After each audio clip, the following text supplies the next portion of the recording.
Welcome everyone. First of all, my name is Heather Cannon. I am the co-founder and executive director of Uniting Distant Stars.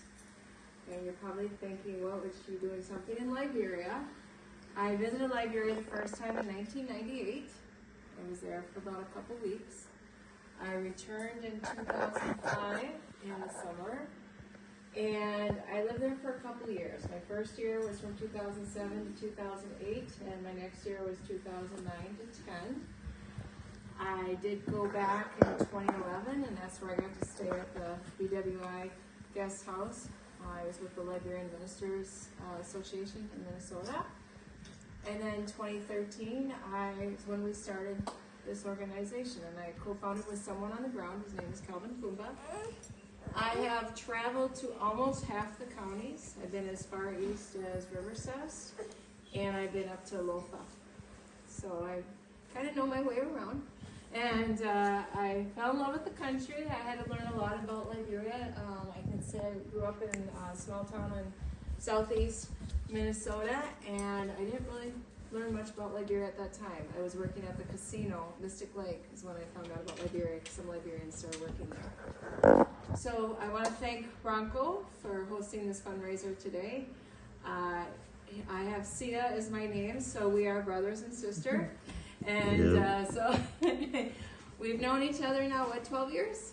Yeah, so yes, it's been a while.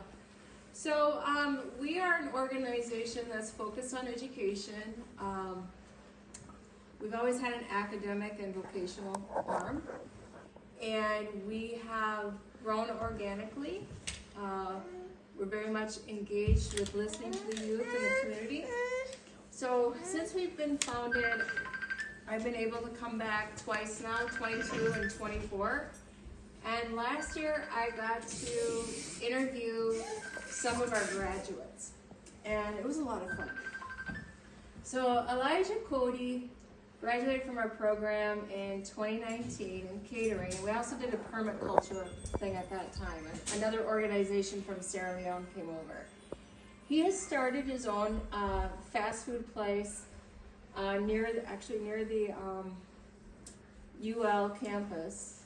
He's more down by Camp Johnson Road, I should say. And he was someone who just loved the learning, loved the training, and he has committed his life to his craft of catering. He continues to want to expand his fast food, but he's a very energetic person. He's fun to talk to. He really enjoyed being at our school. And these QR codes, you can, if you want to scan that, you can learn more about each one of these students. I have a blog post with videos from the interview. Oops, wrong button. During that same interview, I also had Janet Johnson, and she's one of my favorites because she came to our program to learn two courses, cosmetology and electrician. I like it. And, you know, I like how the youth realize to have a variety of skills, you know, not just rely on one skill, have more than one skill. She was training, she was learning how to climb poles, so she could fix wires and stuff like that. When I was there, and I'm on Messenger with her, she's very interested in getting a job in electricity. She did apply for LEC, but she hasn't still landed things. I'd really like to see more women get into that trade. But she really enjoys working with her hands, making things happen. We've always had very good electrician trainers. Everybody who teaches our school are in the field. They're all Liberians, and so they're getting exact experience of what, you know, how things work in Liberia, right? It's not some stranger from another country who might not know everything, who was usually with training, right? So they're getting hands-on experience from people that are in the trade doing the work. And the other thing is, part of our commitment to the students is, it's not just teaching them a skill. We're also helping them reclaim their value, because, you know, sometimes as young people, we beat them down. They feel like, I don't matter. And that helps build their confidence, because as you know, there's not really good jobs. A lot of them have to be out on their own. They have to be self-employed, which the majority of our graduates end up being. Harris BN is another interesting graduate.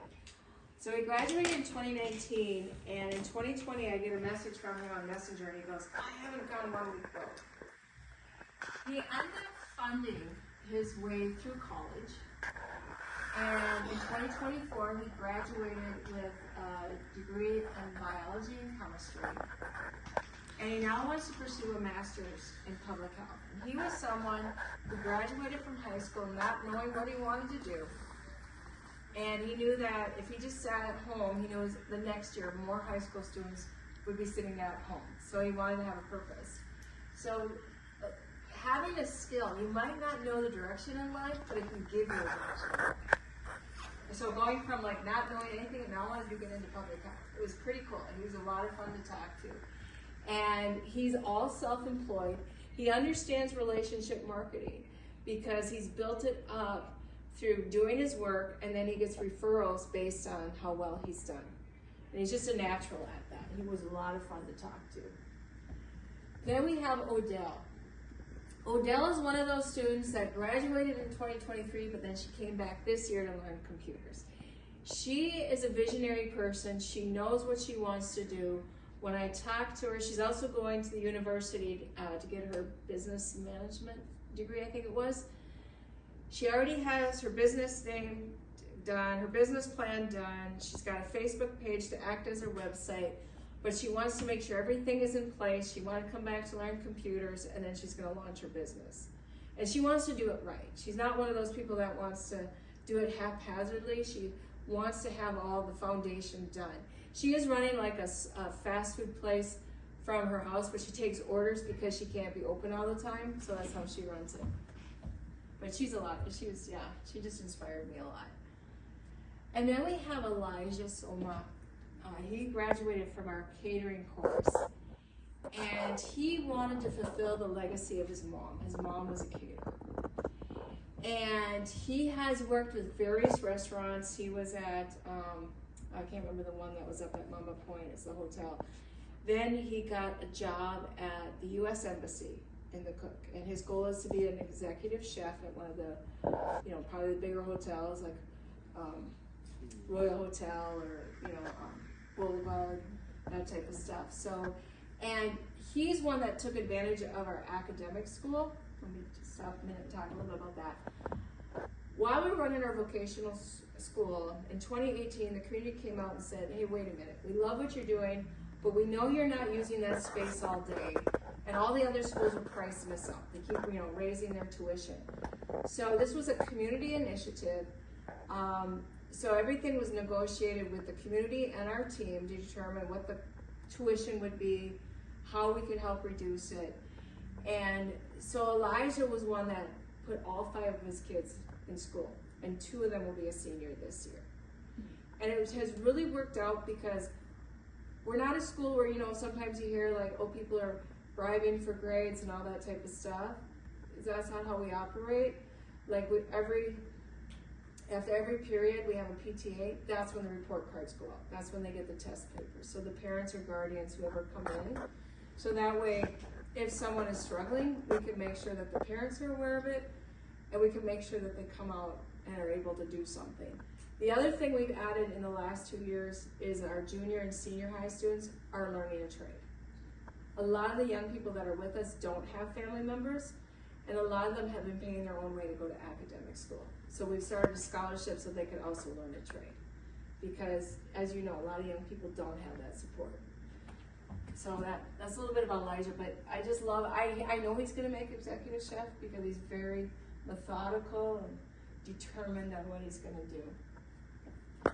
Next one is Melvina Say. She's another one that did her 2 courses with us, hotel management in 2020 and then catering in 2024. Before COVID, she was one of 4 of our graduates that got to work at Colondo. So she got to start out as an intern and then got a job, but then as we know, COVID kind of disrupted all that. And then she really wants to see herself more likely to have a business. She would like to find a job, but as you know, finding jobs sometimes over in Liberia is a little hard. So that self-employment is very important. But it was fun. I got to see her come back, and just knowing we see a lot of that. Our students or I should say our alumni, they can return, or sometimes they'll take 2 or 3 courses, like we saw with Janet earlier at a term. Then we have Joseph Patrick Nathan. He was someone that always wanted to be an electrician. He was one of those that was playing with electronics as a young kid, knew that was his thing. But unfortunately, and he's out in Grand Bassa County, and he was going to college, but unfortunately, he couldn't afford to go. And that's where he came to UDS. And he was able to stay with somebody in the city because we're right on the old road. And he was able to get his certificate, and then he moved on, and he's working at the PHP Sports Park as their electrician. And he had an interesting story to share. So, as you know, the UL has an electrical engineer program. So while he was going to our one-year program to learn his trade, he had a graduate from UL's electrical program. They never had any hands-on experience. So he was actually, because he became a TA, teacher's aide, he was actually helping this guy who had a college degree in electrical engineer how to do the work. So it was kind of cool. So yeah, but this was like truly his dream. He hopes to go back to college. That is something he is looking forward to because he'd like to take it to the next step. Theo Phyllis, I was there, I got to see him in 2022 and 2024. I always called him Hotwire because he was so energized. And he is someone, again, self-employed. He has been doing a lot of work in Marshall and Brewerville. He's been helping them not only electrical, but adding the solar because you want to have reliable energy. And he has a big, beautiful, bold dream. He wants to have a LIberia electrical plant. You know, our school actually runs with solar. We actually installed solar because, as you know, LEC fails.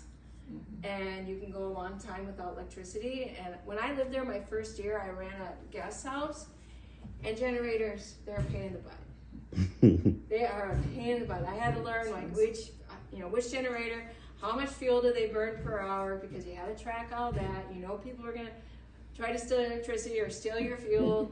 Things always fell apart. I'm like, we don't need that time. We don't need to waste our time doing that, you know, because it's a nightmare, you know. And then one time the fuel prices went up, and I was running with a $25 budget a night.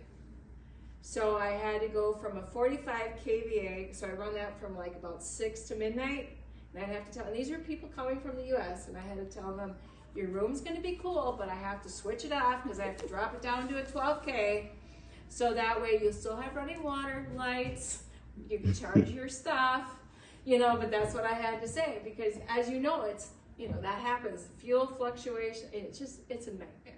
And solar is so much nicer. It's very, very easy. We've been running, we first installed solar in 2019 and we finally completed it in 23, so we were doing it in stages. So you can learn more about us. We are on all the social medias. We also run a podcast on YouTube. We do that monthly. And if you want to do the QR code, you can also subscribe to our bi-monthly newsletter. And also, since this is a fundraiser today, there are different ways that you can give. And what you're going to do is help the vocational students. Vocational training is not cheap. You need to have materials for them to learn hands-on. We do 85% hands-on learning. It's a big part of what we do. As I said, our students are out there, they're ready to hustle. Out of the 8 students, or alumni, 6 of them are self-employed. Only 2 were employed. And every time I'm going to go there, I'm going to continue to do these type of interviews because it really tells us that we're making a difference. You know, that we're impacting the lives of young people. We're giving them the opportunity to develop some skills and become self-employed, self-sufficient, contributing members to society. Theophilus had something to say. He says, you know, you went from being nobody to somebody. I mean, and that's huge. When you have that type of impact on people, when you can give them something that, before they're not like, okay, where's my next dollar going to be? How am I going to feed myself or my family? And I think trades are a huge part of what will help Liberian youth. Because I think our main goal, the problem we're trying to solve is reduce youth unemployment, because we know that's a huge problem. And we have, like I said, we have people that have limited education to college graduates that go through our program. And that's what's pretty cool about this. So thank you for your time coming here today. Again, thank you, Bronco, for inviting people, because we really want to continue our work. We are 12 years old, so we're not new kids on the block. And I'll be going back next October. And again, I will have more interviews. I will be talking more. It's just a lot of fun. I really enjoy it. Any questions? What is the location of the school right now, the program? Yeah, it's on the old road behind York Plaza Hotel.